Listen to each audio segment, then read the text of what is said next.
안녕하세요. 그래픽 디자이너 막갈손입니다. 우선 발표에 앞서 먼저 잠깐 저의 소개를 드리도록 하겠습니다.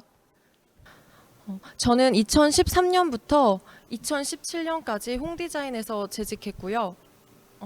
2017년부터 2019년까지 막갈손으로 1인 스튜디오를 운영했습니다.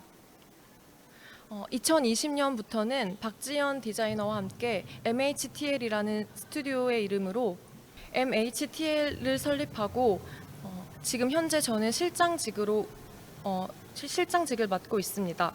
오늘 여러분께 소개해드릴 지금 주목해야 할 디자이너는 도한결 디자이너입니다. 모조 산업의 대표 도한결 디자이너는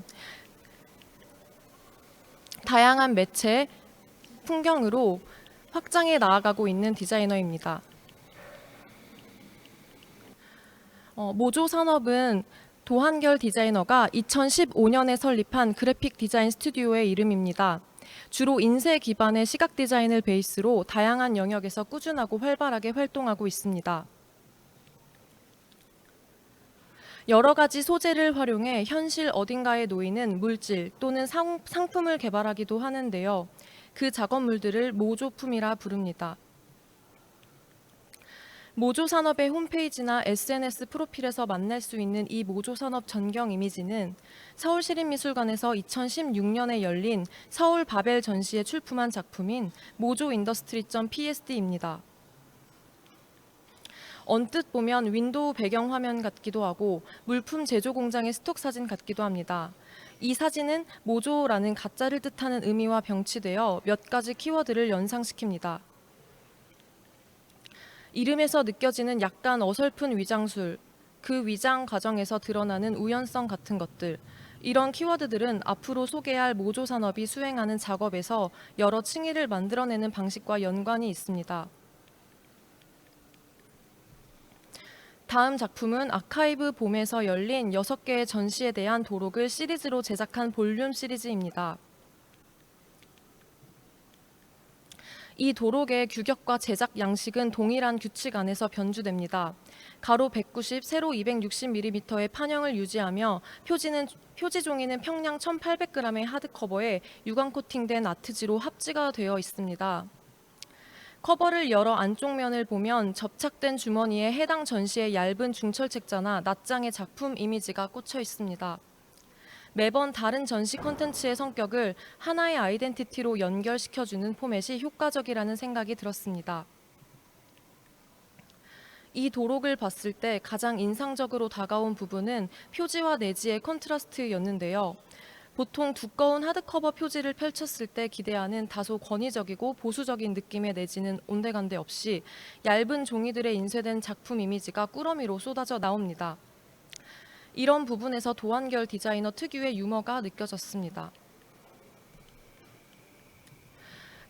특히 그 중에서도 박보마 작가의 전시 도록은 마치 선물 포장을 연상케 해 재밌다는 생각이 들었는데요. 책을 둘러싼 얇은 끈과 표지 안쪽 면에 포스트카드를 부착해 독자로 하여금 마치 선물 박스를 열어보는 행위를 유도하는 느낌이 들게 합니다. 이렇듯 책의 구조를 통해 그래픽 디자인을 보다 입체적이고 풍성한 경험으로 연출할 수 있다는 것은 도한결 디자이너만이 가질 수 있는 매력이라고 생각합니다. 다음 작품은 2017년 로컬 갤러리에서 열린 타이포크래프트 헬싱키 전시의 참여 작품인 애프터눈 타입 2라는 작업입니다. 이 프로젝트에서 도한결 디자이너는 타이포그래피 작업을 기반으로 매트와 가방을 제작했습니다. 오후에 휴식을 바라는 마음으로 만든 1인용 돗자리와 가방인데요. PE 원단 위에 실크로 인쇄된 선들은 세로획이 제거된 알파벳입니다. 나열된 이 선들은 휴식을 위한 일련의 노동, 매트를 반복해서 접고 펼칠 때 쌓이는 흔적과 결합해 하나의 글자가 완성됩니다. 세로획이 누락된 이 타이포의 조각난 선들은 휴식을 의미하기도 합니다. 세 번째 작품은 2018년 문화역 284의 기획공간 TMO에서 진행된 전시 겸 쇼룸입니다. 과일을 올리거나 걸거나 담을 수도 있는 소량의 집기들로 프루츠샵을 구성했는데요. 오피스 용품이나 홈 데코로 사용 가능한 인공 소재의 집기들과 자연 그대로인 과일을 함께 매치하여 상이한 풍경을 연출했습니다. 도한결 디자이너는 어렸을 적부터 과일 장수를 마음속으로 흠모하며 동경해왔다고 합니다. 특히 일정 시간에 셔터를 올려 가게를 오픈하고 닫는 과일 가게 주인의 모습이 인상적으로 남았다고 하는데요. 그 기억이 프루츠샵을 기획하게 된 계기가 아닐까 싶습니다. 약 일주일간 열린 이 전시에서 과일 가게 주인으로 위장해 매일 문을 열고 닫았을 도한결 디자이너의 모습이 떠오릅니다. 다행히 과일은 팔지 않았다고 합니다. 도한결 디자이너의 오브젝트 작품들을 보면 그 형태와 기능이 뚜렷하지 않고 오히려 사용자로 하여금 비평적인 시선을 상기시키는 미묘한 지점들이 있는데요. 저는 이 과일 집기들의 형태나 조형감 같은 것들을 보면 1970년대 말에 이탈리아에서 활발히 활동했던 멤피스 디자인 그룹이 생각나기도 합니다.